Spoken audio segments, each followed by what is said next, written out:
प्रतापगढ़ गांव में बूढ़ी कोकिला नाम की औरत रहा करती थी। वह अपने गांव के घरों में काम करके अपने घर का गुजारा किया करती थी। कोकिला अब उम्र से लाचार हो गई थी, इसीलिए उसने आसपास का सारा काम बंद कर दिया था। उसकी दो बेटियां थीं, मधु और शारदा।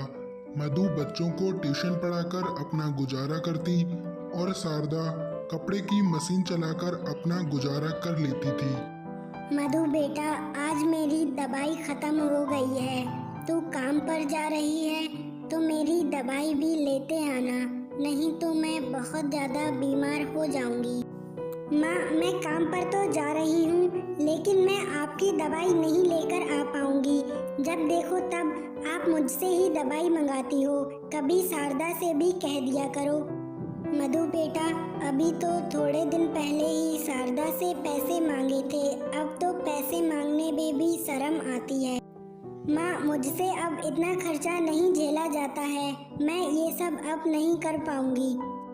मधु अपनी माँ से इतनी बात कहने के बाद अपने काम की ओर निकल जाती है। इधर कोकिला की छोटी बेटी शारदा कपड़े देकर पड़ोस में अपने घर वापस लौट रही थी।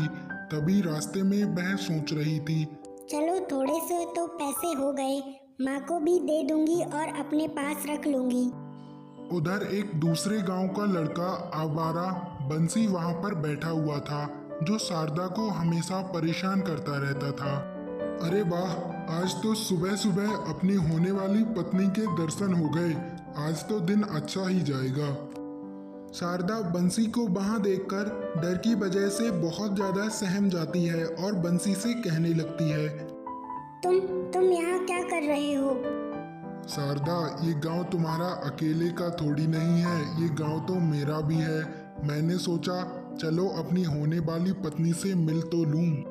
बंसी, मैं तुमसे 1000 बार मना कर चुकी हूँ, मैं तुमसे कभी भी शादी नहीं करूँगी। मैं ऐसे ही कुंवारी मर जाऊंगी, लेकिन कभी तुझसे शादी नहीं करूँगी। शारदा बंसी से इतना कहने के बाद रोती हुई अपने घर पर पहुंच जाती है।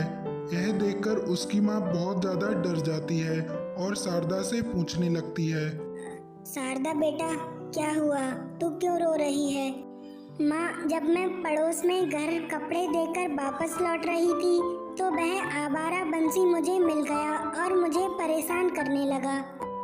ओहो, इस बंसी का तो दिमाग ही खिसक गया है। लगता है मुझे पुलिस स्टेशन जाना ही पड़ेगा और इसके खिलाफ रिपोर्ट दर्ज करवानी पड़ेगी।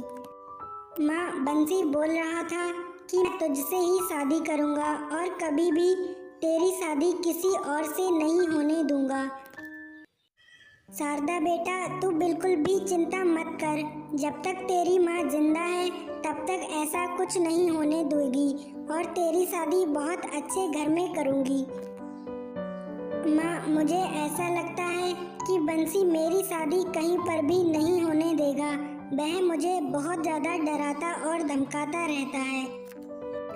शारदा बेटा, तू बिल्कुल भी चिंता मत कर, मैं बंसी के खिलाफ थाने जाकर उसके खिलाफ रिपोर्ट दर्ज करवा दूंगी। जयपुर में एक नीलमणि नामक व्यक्ति की बहुत ज्यादा बड़ी कपड़े की दुकान थी। वह बहुत अच्छा व्यवसाय करता था। उसके दो लड़के थे, मयंक और बीरू। मैंने तुम्हारे लिए दो लड़कियां देखी हैं, वह दूर शहर की हैं। क्या मैं तुम दोनों की शादी वहां तय कर दूं? मुझे तो दोनों लड़कियां बहुत ज्यादा सुंदर लग रही थीं। मैंने उन दोनों की माँ से भी बात कर ली है। पिताजी, मुझे आपके परिणाम में कोई भी शंका नहीं है, आप जैसा चाहें वैसा कर सकते हैं। इधर कोकिला भी अपनी दोनों बेटियों को बता रही थी कि उसने शारदा और मधु दोनों का रिश्ता पक्का कर दिया है। अगर उनको कोई एतराज है तो बता सकती हैं। नहीं माँ, आप जैसा चाहें वैसा कर सकती हैं, मुझे आपका परिणाम मंजूर है, मैं कुछ भी नहीं कह सकती।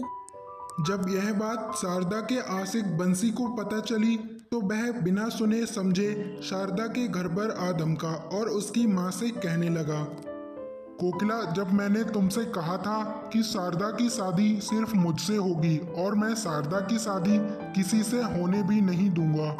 देख बंसी, मैंने शारदा की शादी तय कर दी है। अब कुछ नहीं हो सकता। तू अपने घर चला जा। थोड़े दिनों बाद शारदा की शादी हो गई। वह अपने ससुराल पहुंच गई। शारदा और मधु का ससुराल एक नदी के किनारे बसा हुआ था, जो शारदा पहले से चाहती थी। उसे नदी किनारे रहना बहुत ज़्यादा पसंद था, तो उसके पति ने शारदा के लिए एक नदी किनारे घर बनवा दिया।